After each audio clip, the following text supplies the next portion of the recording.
Ya, pemirsa, Pilkada DKI Jakarta putaran pertama mencatat partisipasi politik 77%. Artinya ada 23% pemilih yang belum memanfaatkan hak pilihnya dari sekitar 7 juta lebih warga yang memiliki hak pilih dalam pilkada kemarin. Nah, jumlah ini lebih besar dari perolehan suara paslon 1 Agus Silvi yang mendapat kurang lebih sekitar 17%. Kita akan ngobrol-ngobrol bareng dengan tamu istimewa saya. Sudah ada 3 orang yang akan hadir dalam DK Show kali ini. Yang pertama adalah Komisioner KPU DKI Jakarta, Betty Epsilon. Kita undang. Hai Mbak Betty. Hai Mas Deka, apa kabar? Silahkan. Long time no see ya. Iya, Oke, silakan.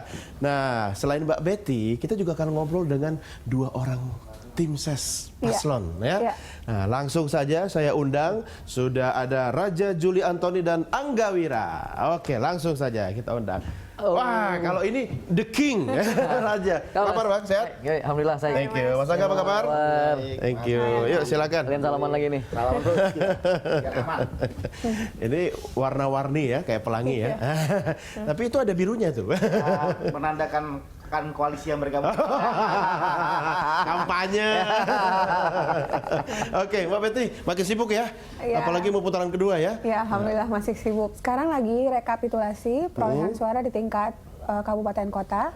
Untuk kemudian kami mempersiapkan rekapitulasi di tingkat provinsi sebagai hasil resmi rekap berjenjang dari TPS sampai nanti kemudian kita tetapkan perolehan suara di tingkat provinsi. Kalau nanti tanggal 26-27 kita pastikan tidak ada yang memperoleh suara lebih dari 50%, maka kita akan menetapkan adanya putaran kedua sekitar Maret, Mas.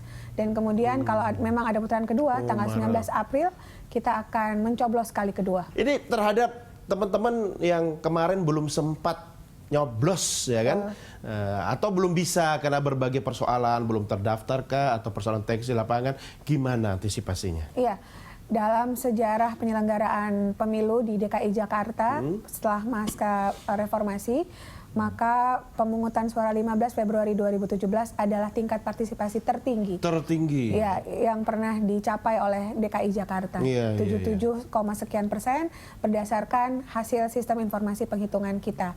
Nah, berarti sekitar 23% masyarakat kita belum menggunakan hak pilihnya, dan kami memprediksi untuk putaran kedua sepertinya akan ada peningkatan cukup tinggi terkait dengan partisipasi masyarakat. Yakin kita. banget sih. Karena trennya waktu Pilgub ini kan ketiga kali kita melakukan Pilgub secara langsung, tren Naik pada terus, putaran pertama dan kedua tuh lebih tinggi pada putaran pertama. Jadi kemungkinan demikian juga untuk kita sekarang. Berarti lebih seru ya kayaknya ya. Apalagi yang sekarang kayaknya lebih seru. Dan yang buat Anda berdua, biasanya kalau keseruan itu bisa dilihat bukan cuma paslonnya, di media sosial dan media. Oke, kita ke Bang Raja dulu nih. Menyambut putaran kedua, ada perubahan strategi? Ya, pertama kami harus mengucapkan syukur alhamdulillah ya, bahwa ternyata ya apa yang kami capai hari ini itu merupakan satu hal yang luar biasa. Karena kalau kita lihat survei 2-3 bulan yang lalu bahkan ya, sebuah lembaga survei merilis bahwa elektabilitas Pak Ahok itu bahkan sisa 10% ketika kasus Al-Maidah ya, yang sisa 10% atau tinggal 10%? Tinggal 10%. Memilih kata-kata.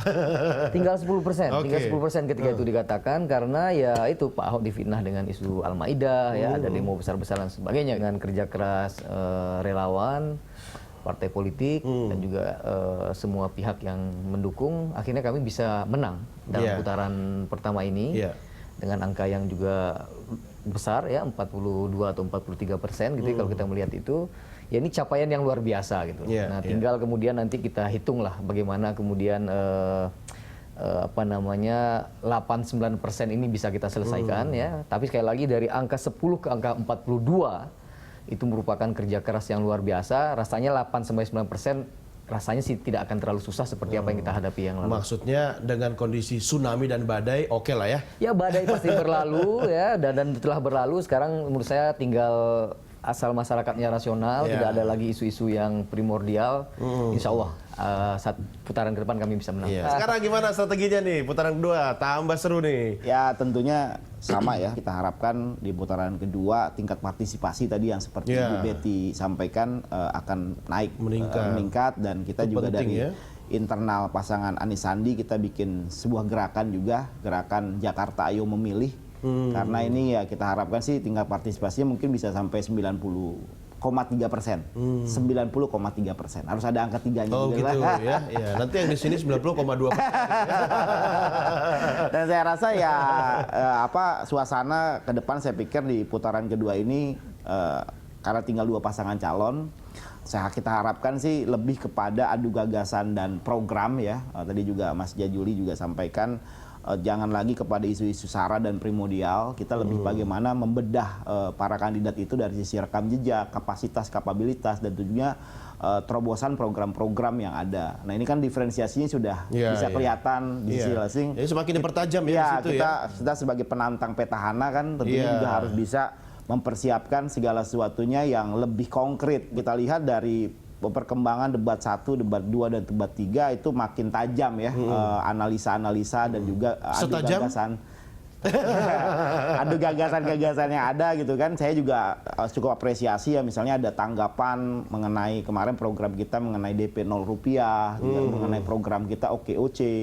Itu bukan hanya juga ditanggapi oleh Pak Basuki dan Pak Jarod gitu, tapi di media sosial juga cukup beragam tanggapannya gitu, dari mulai yang tanda kutip agak nyinyir-nyinyir gitu kan, sampai yang benar-benar memberikan suatu analisa-analisa yang tajam, dan malah juga ada tanggapan-tanggapan juga dari stakeholder. Program-program seperti ini kan memberikan suatu alternatif ya, untuk masyarakat, bahwa apa yang kita tawarkan itu sebagai sebuah gagasan yang konkret dan realistis dan menjawab kebutuhan masyarakat. Yang penting bagaimana program itu disosialisasikan dan saling memberikan solusi. Kan? Karena sudah tinggal pasangan 2 dan 3, sisanya 1 saya.